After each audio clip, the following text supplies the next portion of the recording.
Trevor made me skipper when Nigel didn't play early on in the season, and I thoroughly enjoyed it. I think it's just the experience I've got, that I've been around for a long time, X number of years, but and I know what positions to be in and where people should be, and hopefully I can pass that on the field. When Viv's been in the side, and he's the past few weeks I've struggled with 1 or 2 injuries, and Viv's gone in and done an excellent job, and he's a very good skipper, and you know, I mean, there's no problem there as far as I'm concerned. And certainly when we're playing at the same time, he's you know, a good player to play with. I enjoy his company on the field. You know, at least he can smile a bit on the field, which makes a bit of a difference every now and again. First and foremost, you enjoy it at my age. I mean, there's no point playing otherwise. If you're just going out for the money or whatever it may be, there's no point. I mean, I might as well have retired. I enjoy playing, and the players here give me a lot of stick or whatever you want to say, and it makes it well worth it. It's the fact that Carlton Palmer, you know, myself worked very, very hard together during the summer.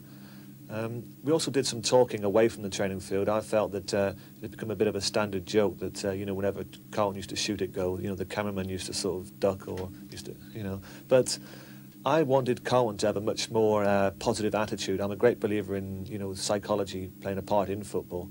And I wanted him, and not just him, but also the players to start believing, and for it not to become a joke that whenever Carlton was through, that he would consider that every time he was going to shoot it goal, he was going to score, rather than put negative thoughts into his mind, and we must encourage him.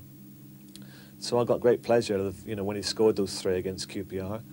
And, you know, Carlton's already sort of saying that he's hoping to get 10 goals this season. I think he's been, you know, a bit optimistic there, but no, that's the sort of positive attitude that I want. With regard to David Hirst, you know, David's an outstanding talent, and if I can help in any way, I'll be pleased to do so. I said at the start of the season that I'd be disappointed if by the end of this season he's not a regular in the England team. And David is working very, very hard to achieve this goal. But not just with these two. I mean, those two have perhaps made the headlines, but you know, I'm prepared to work with any player who wants to sort of spend time with me.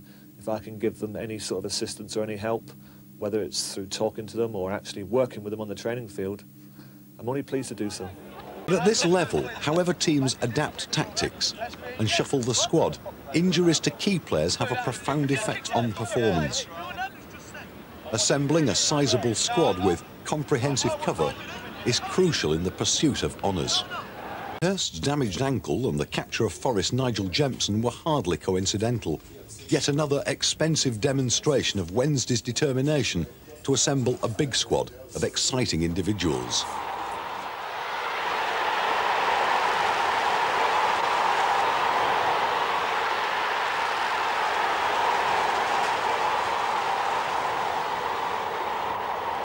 Looking forward to getting out there and proving 1 or 2 people wrong and scoring a few goals for Sheffield Wednesday. We've been greatly encouraged this season by the number of people who have been coming through the turnstiles. We're averaging something like 30,000, and because of our great support, it's enabling us to go out and bring in the type of players that they want to see. I think there's much of a muchness this season in the First Division. There are no outstanding teams. If you look at some of the bottom teams, they're all playing very, very determined football. They're all picking up points. And, you know, 1 defeat or 1 victory can make a big difference. You know, at the moment, we've been very, very consistent. And if I could look into a crystal ball and somebody could say to me that between now and the beginning of May, we're going to play with the same sort of consistency, I'll be more than pleased, because I know that it will get us in a very favourable position in the league. But I don't know what's ahead of us. I don't know if we're going to have injury problems. We're going to have a bad patch sooner or later. I hope it doesn't come. But I'm also aware that it could come. You have to take all these things into consideration. We're talking to the players this morning. What they tend to forget is we're a promoted side. And all of a sudden people are looking at us as a promoted side and they're saying, well, do you think you've got a chance of winning the championship? We're a million miles away from that in expectations. In hope, yeah, we hope we do. We hope we do amazing things. But in expectations, it's not logical. There's very few clubs have done that. I think Nottingham Forest were the last team to do it, to come up and then to win the championship the following season. But you can draw a parallel with that in that we have come in and now teams are thinking, well, Sheffield Wednesday are a difficult team to beat now. And that's what we're pleased about to start with. We decided to make ourselves fairly difficult to beat. We decided to try and play the same kind of football that attracts people, that want to come and watch Sheffield Wednesday play, and also to make ourselves difficult to beat. Now, if we can win matches in that, then that is utopia. When he got himself injured, it caused us 1 or 2 problems then, and you know, when he suffered that bad injury at Notts County. But the recovery that he made was quite remarkable. He showed great determination and came back with, you know, with goals, and you know, he's got a terrible habit of scoring, hasn't he? And you know, it's good to have him in the team, because you feel that, you know, whenever he's around, doesn't matter how badly or how well the team are playing, he's always, you know, capable of popping up with something unexpected, a goal that can win a game. And he's such an important part of Sheffield Wednesday Football Club that, you know, I'm very, very happy to have David here. Got with Hurst and Jemison, 2 of probably the best young strikers in the country. That's what we're trying to do. You know, everyone says, I want to copy Liverpool, and I want to do this and I want to do that, and that's what Liverpool have done. They've kept a squad, and we've tried to keep a big squad, and we get people phoning up and saying, can we have someone on loan? And we say, no, we want a big squad. We want a squad where we hopefully can cover for every situation, and Liverpool have done this for years. And now suddenly they've had a lot of injuries, and their squad is not as big, and they have all the problems that all the clubs have had over the last few years. And last year we decided to keep a big squad, and in the end I think that paid off, because it got a bit tight towards the end, and really Notts County won the last 7 games, and we only had 2 points leeway at the end, where it looked as though the top 3 were going to run away with the championship. But we got through with a big squad. Nigel came mainly because of the problem, you know, with David Hurst. I didn't anticipate David getting the injury, but I was also aware that if ever, you know, he did get injured, it may cause us a problem, and that was thrust upon me, so I had to react quickly, and went out and bought Nigel. He's been a bit unfortunate that due to the tremendous form of Paul Williams, he hasn't been able to find a regular spot in the forward line. Paul has certainly risen to the challenge, if that's the right word to use, or responded to the challenge. He's been playing some excellent stuff, and he's such a hard worker for the team. But Nigel's not been able to force his way into the team, but we've all seen his great attributes, and you know, when he came on against Manchester United, he scored those 2, you know, outstanding goals.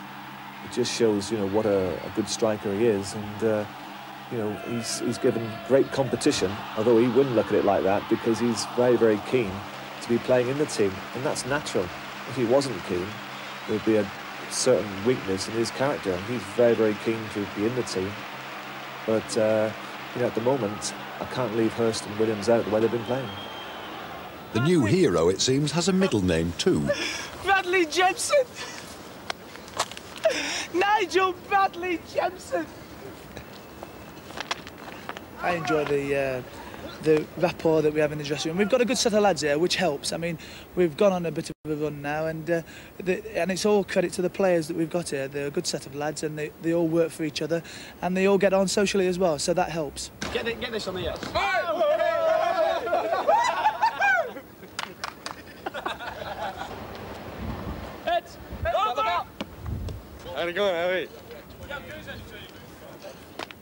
When you're looking to get better as a side, it's important to keep building the squad. The players who they've replaced are still here, and if there was ever any problem, those players could come back in and do just as good a job in some way. So I think all in all, we're a much stronger squad than we were last year. They say it's tough at the, you know, it's tough at the bottom, and it's tough at the top. Because when you're expected to win, I think the expectation now, we've won 8 games at Hillsborough now, and the expectation is we're going to steamroll teams like Manchester United and Arsenal and Tottenham, and it doesn't go like that, and I think that sometimes builds even more pressure.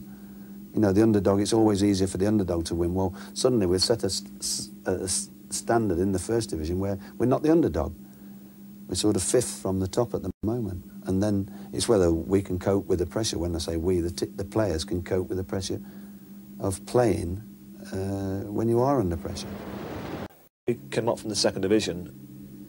I said that I would like, you know, for the team to finish in a mid-table position, looking for consolidation with something to build on for next season. Now, there's been a great deal of euphoria around the place because of the start we've made, but I'm never one that gets too carried away with things. I'm much more of a realist. That's not to say that I'm happy. You know, I'm very happy with the team and happy with you know, our position in the league. But I think that it's a long, long way to go in football. We've got a long winter ahead of us, and I think that you know, if we are in a mid-table position by the end of the season, I'll be satisfied.